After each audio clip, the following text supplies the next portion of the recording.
Exercise 4.2 से हम आज डिस्कस करने वाले हैं क्वेश्चन नंबर 8 का फर्स्ट पार्ट। क्वेश्चन नंबर 8 के टोटल हमारे पास 2 पार्ट है, जिसमें कि मैं आपको इस वीडियो में इसका फर्स्ट पार्ट कराऊंगा और इसका जो सेकंड पार्ट है हम नेक्स्ट वीडियो के अंदर डिस्कस करेंगे।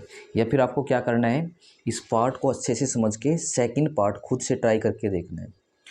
अब देखो हमें क्वेश्चन क्या दे रखा है कि जो ये लेफ्ट हैंड साइड है ना, इसको राइट हैंड साइड के इक्वल लेके आना है। देखो इस क्वेश्चन को करने का ना मैं एक आसान तरीका बताता हूँ।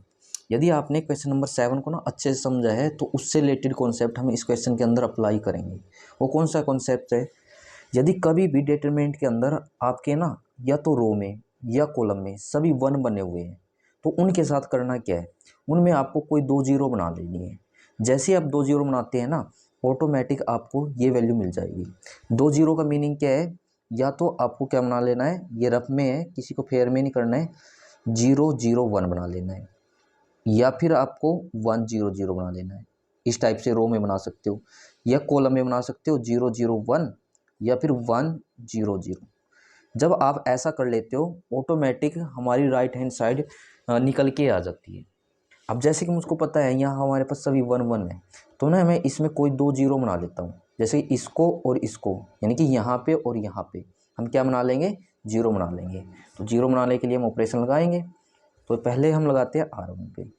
नॉर्मली हम क्या करेंगे, R1 में से R2 को माइनस कर देंगे तो यहाँ जीरो बन जाएगी। और हमें पता है कि हम एक साथ 2 ऑपरेशन लगा सकते हैं। उसके बाद यदि मैं R2 में से R3 माइनस कर दूँ तो यहाँ भी जीरो आ जाएगी, यानी कि R2 इस पे ऑपरेशन लगा लेनी है, R2 माइनस R3। अब बस नॉर्मली आपको ये सोल्व कर देना है। देखो सोल्व करते हैं तो R1 माइनस R2 यानी कि 1 माइनस 1 जीरो हो जाएगा आपका। उसके बाद क्या है हमारे पास, A माइनस B होगा, क्योंकि ये सारा R1 है, ये सारा R2 है। देन उसके बाद R1 माइनस R2 यानी कि A square minus B square होगा। उसके बाद सेकेंड हमें निकालनी है R2 के ऊपर ऑपरेशन, और जिसके लिए मैंने आपको लिखवा रखा है R2 में से R3 माइनस करना है, यानी कि R2 माइनस R3, तो यहाँ जीरो आ जाएगा। R2 माइनस R3 यानी कि B माइनस C आएगा ये, और यहाँ आ जाएगा आपका B square minus C square. और R3 पे कोई ऑपरेशन नहीं है तो इसको हम एच डी रखेंगे 1C का स्क्वेयर करके। देन उसके बाद जब हमें पता चल गया कि भाई यहाँ हमारे पास 2 जीरो ऑलरेडी बन चुकी है, अब देखो ये क्वेश्चन आपका बिल्कुल आसान हो जाएगा। आसान कैसे, कि देखो हमें लेफ्ट हैंड साइड के अंदर क्या चाहिए था, A माइनस बी। अब आप यहाँ देखो A माइनस बी है ना आपके पास, उसके बाद B माइनस सी चाहिए था हमें, तो यहाँ पे B माइनस सी भी है। एक बचता है C माइनस ए, वो हम बाद में ना एक्सपेंड करके निकाल देंगे। बट उससे पहले क्या करो, आप इसमें थोड़ा और कॉन्सेप्ट अप्लाई कर लो। अब यहाँ देखो हम इन दोनों में एक आइडेंटिटी अप्लाई कर सकते हैं।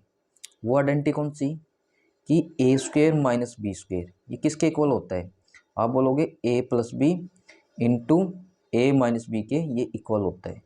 तो यहाँ आइडेंटिटी अप्लाई करते हैं अपनी, यहाँ zero as is A minus B, और आइडेंटिटी क्या बनेगी इसकी, आप बोलोगे ये आएगा A प्लस बी और यहाँ A माइनस बी। देन उसके बाद यहाँ zero as is B minus C, यहाँ भी आइडेंटिटी अप्लाई होगी आपकी, जिसे हम राइट कर सकते हैं B प्लस सी B माइनस सी करके। उसके बाद यहाँ 1, देन फिर C और C स्क्वेयर। अब मुझको बताइए R1 से हम क्या कॉमन निकाल सकते हैं, आप बोलोगे A माइनस बी को कॉमन निकाल सकते हैं, क्योंकि यहाँ भी A माइनस बी है और यहाँ भी A माइनस बी है। और R2 से क्या कॉमन निकाल सकते हैं, आप बोलोगे B माइनस सी को निकाल सकते हैं, क्योंकि यहाँ भी B माइनस सी है और यहाँ भी B माइनस सी।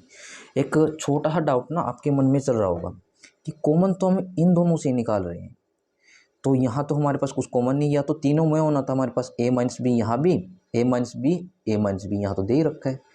तो देखो इस चीज़ को मैं कैसे लिख सकता हूँ, यहाँ जीरो है ना, रफ में समझना, मैं जीरो को ऐसा लिख दूँ A माइनस बी करके, और जीरो की मैं इससे मल्टीप्लाई कर दूंगा तो जीरो ही आ जाएगा ना। तो इनडायरेक्टली इसके अंदर क्या इंक्लूड है आपका, आप बोलोगे इनडायरेक्टली इसमें A माइनस बी इंक्लूड है, इसलिए हम क्या करते हैं तीनों से A माइनस बी कॉमन निकाल सकते हैं। ऐसे क्या है, इनडायरेक्टली इसमें क्या इंक्लूड है, आप बोलोगे B माइनस सी है, क्योंकि जीरो की मैं B माइनस सी से कर दूंगा तो जीरो ही आएगा ना। आई होप आपको ये कंसेप्ट समझ में आएगा, या आप इसको डायरेक्ट ही याद रख लेना, यदि यहाँ जीरो हो और इन दोनों से कॉमन आ रहा हो इस टाइप से तो आप कॉमन निकाल सकते हो। तो यहाँ एक लाइन लिखनी है आपको, taking out common a minus B into और sorry a minus B and b minus C from, तो a माइनस बी तो R1 से कॉमन आएगा एंड b माइनस सी इससे कॉमन आएगा, R2 से कॉमन आएगा। तो यहाँ राइट करेंगे हम a minus B into B minus C. उसके बाद जीरो एच टी, ये बाहर कॉमन गया यहाँ 1 आ जाएगा, ये बाहर कॉमन गया यहाँ क्या बचेगा a प्लस बी। देन यहाँ 0 आएगा, ये आपका बाहर कॉमन यहाँ 1 आएगा, ये बाहर कॉमन यहाँ क्या बचेगा b प्लस सी। उसके बाद यहाँ है 1 सी स्क्वेयर। अब ये राइट करने के बाद अब राइट हैंड साइड के अंदर हमें ना दो वैल्यू मिल चुकी है, एक तो a माइनस बी की, एक b माइनस सी की, एक लास्ट क्या बचती है हमारे पास c माइनस ए के लिए बचती है। तो अब देखो यहाँ हम c माइनस ए इससे कैसे लेके आ सकते हैं। तो आपको नॉर्मली क्या करना है, जिसमें हमारा 0 0 1 बना है हम क्या कर देंगे, इस डिटरमिनेंट को उससे ही एक्सपेंड कर देंगे।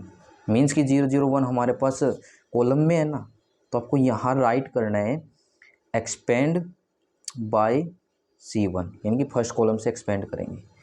जो a माइनस बी है, b माइनस सी है, ये आएगा आपका एच टीज। देखो एक्सपेंड करते हैं, हमें पता है ये प्लस का होता है, ये माइनस का, ये प्लस का, ऐसे ही रो में होता है, ये प्लस माइनस प्लस। देखो ये 0 है, ये 0 है, और मल्टीपल जब 0 आ जाता है वो तो सारे 0 बना देगा, जैसे मैंने आपको पिछले क्वेश्चन में बताया था। तो इनको लेने का तो फ़ायदा नहीं है। हम डायरेक्ट क्या करेंगे, इस क्वेश्चन को इस 1 से एक्सपेंड कर देंगे, और जब हम 1 से एक्सपेंड करेंगे तो हमें ना कोई आंसर ज़रूर मिलेगा। तो आपको यहाँ 1 राइट कर देना है, इसको हाइड करना है। b प्लस सी की 1 में करेंगे तो क्या आएगा b प्लस सी, और बीच में साइन हम किसका रखते हैं माइनस का। 1 की हम इसमें करेंगे तो a प्लस बी आएगा, लेकिन जब बाहर साइन माइनस का है तो इसके अंदर के साइन चेंज होंगे, मतलब कि प्लस का a है तो माइनस का a, प्लस का b है तो माइनस का b। अब आगे इसको सोल्व कर दीजिए आप। यहाँ जो a माइनस बी माइनस सी है इसको हम रखेंगे एज इज। इसके अलावा अब यहाँ देखिए प्लस का b है, माइनस का b है, इससे हमारा कैंसिल, क्या बचा है अंदर c माइनस ए, इसको हम यहाँ राइट कर देंगे c माइनस ए को। और हमें क्या करना था, यही तो प्रूव करना था। एक बार राइट हैंड साइड दिखा देता हूँ। जैसे मैं बोल रहा था हमें केवल क्या और चाहिए था c माइनस ए, वो हमारा किससे आ गया है, एक्सपेंड करने से आ गया है। देखो ये तभी पॉसिबल था जब आप ये कंडीशन बनाते हो 0 0 1 की, और यदि हम ये कंडीशन बनाते हैं ना, आपका क्वेश्चन बिल्कुल भी यानी कि 100% सही निकलेगा। बट ये आपको ध्यान से करना है 0 0 1 का। तो यानी कि ये आ गया हमारे पास राइट हैंड साइड के इक्वल, हैंस प्रूव्ड।